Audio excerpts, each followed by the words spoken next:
we were about to bring this up. This is Iger's interview with CNBC the morning after the earnings call. It is an enormous distraction potentially for management. It takes a lot of time. I assume that was the case for you as well. It did take a lot of time. I continue to spend a lot of time on those priorities.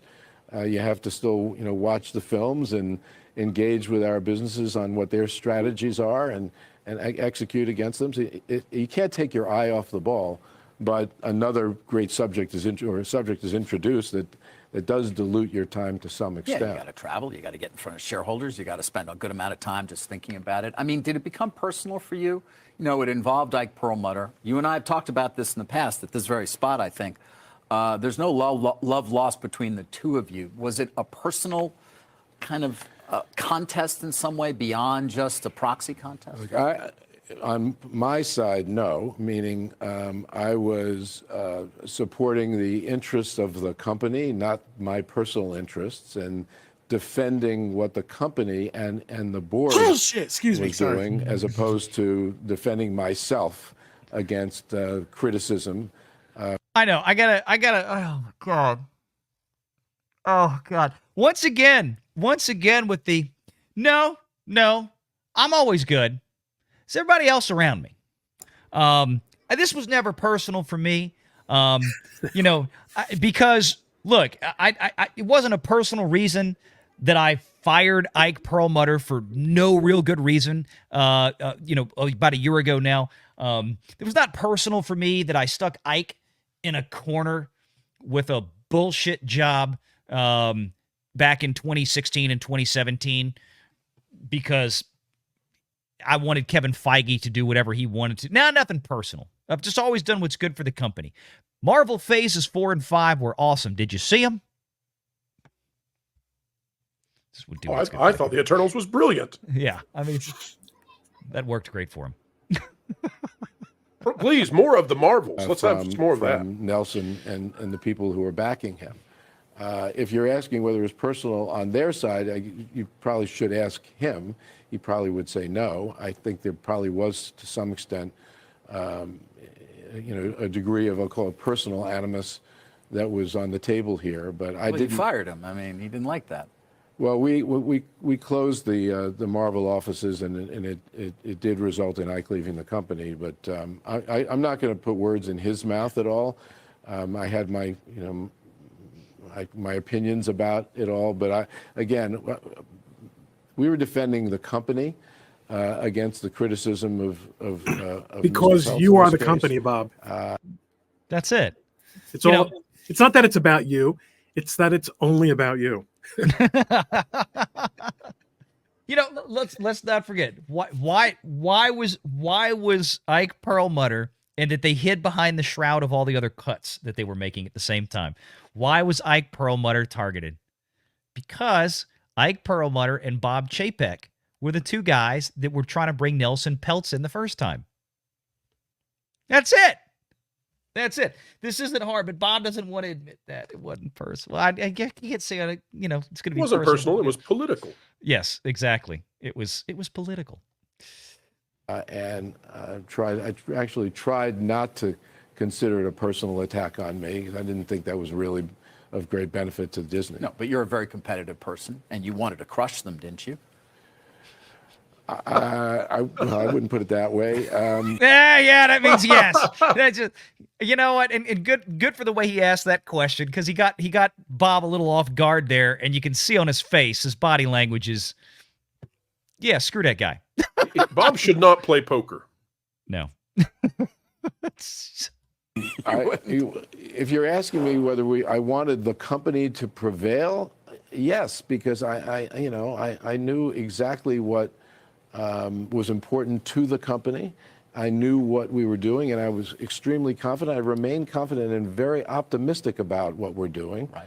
And I just didn't think it was necessary to essentially bring Nelson Peltz onto the board, nor did the board feel that, given the fact that he didn't bring any new ideas, and he wasn't going to have an impact on the company that we deemed was going to be positive. If anything, there was a belief that it could be a distraction and end up being more destructive than productive. Well, I'm curious. Oh, good Lord. To be fair, Turning a profit is not a new idea. Well played, Ron. Well on played. that, because there had been speculation that were he to have won a seat on the board, you might have accelerated your own departure from the company. Is that true?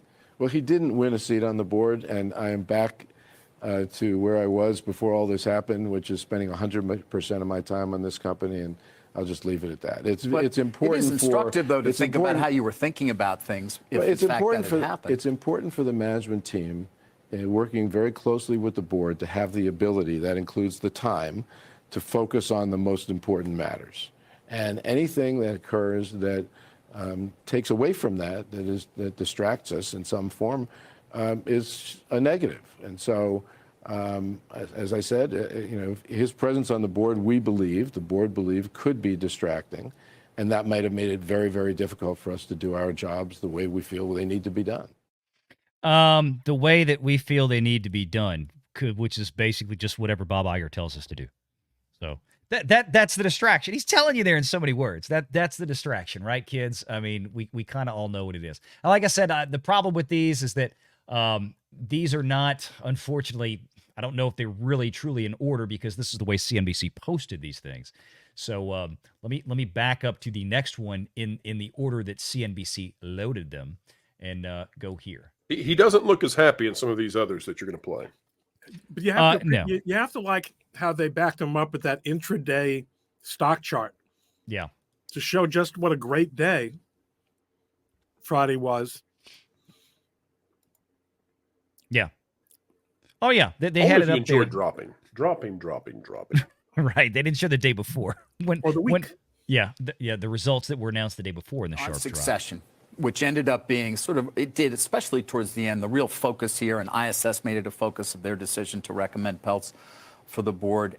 Have you changed your approach at all? You mentioned the 7 meetings. I'm just curious, has the process been accelerated in any way? What updates can you give us beyond the fact that you're focused on it? Well, the board engaged in a succession process the moment I came back, and they are taking it very, very seriously. Now wait. I have not watched these all the way through. I haven't had time yet. So this is real. This is cold reading for me. You are in for a great joy, Valiant.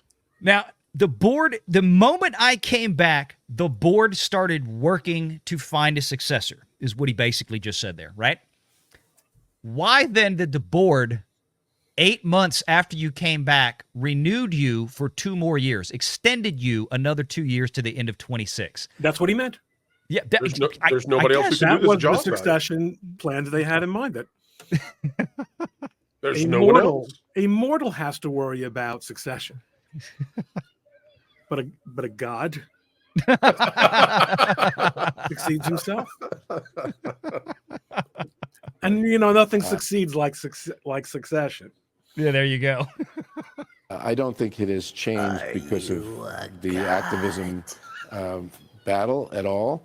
They established this as their #1 priority from the moment I came back. They formed a committee right away. They've been meeting regularly. They're going to meet even more regularly going forward, because I'm not going to be here forever. And You are another 2.5 years. They met once or twice. Now they're really going to start their meetings. Okay, we got it. Right. Years, though, right? well, but I think it's really important to name the right person at the right time, and to create a transition process that is healthy. How long do you see that transition process? I can't say. I mean, is it a That's the best one. Ask Chloe Cole. year? Is it, Did I say that out loud? You did. Not determined. Okay. But I think it's really important to have a Not determined. Okay, but Valiant, the transition process. This is something we've never pondered on here. Right. What's being suggested in this, I love the question, is that once again, we might be in a Bob Chapek scenario where Bob Iger, quote unquote, leaves, but he's still mentoring the new CEO in a transitional role. And we are back to the races again with the man who will never leave. That's it. Not determined. Okay. But I think it's really important to have a good transition process. This is a big, complicated company, and not only is it important to choose the right person, but it's really important to give that person all the opportunity in the world to be successful in the job. And the board's very focused on who the person is, when the decision should be made, and essentially how the handover of sorts will take place. How does the failure to have done a successful transition last time inform your own actions this time?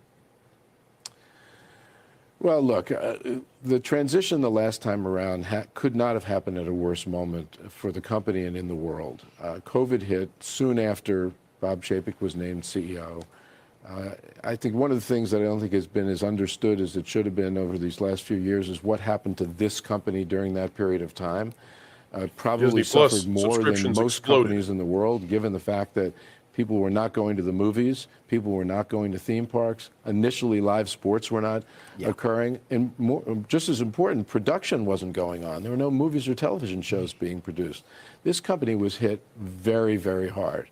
And it handed my successor a set of challenges that were enormous in nature. And hopefully that will not be the case the next time around. I don't think that the so I fired him. There's much more I can add. In terms of did he actually say that basically Chapek was up against an unwinnable situation? Did he actually kind of admit that? He was always the fall guy. He's the fall guy who refused to fall. And listen, Bob Chapek is the CEO under which this company achieved its highest ever stock value, $200. So I fired him. Bob Iger has never come close. No. And it's possible to see, like I said earlier, a radical spike at that moment when Disney does announce that they have crossed a profitability threshold on DTC, direct to consumer. We'll see.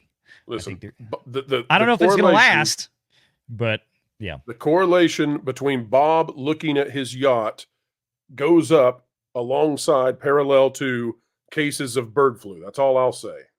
If there's another crisis on the horizon, Bob's back to the yacht again. Bring on the successor more quickly.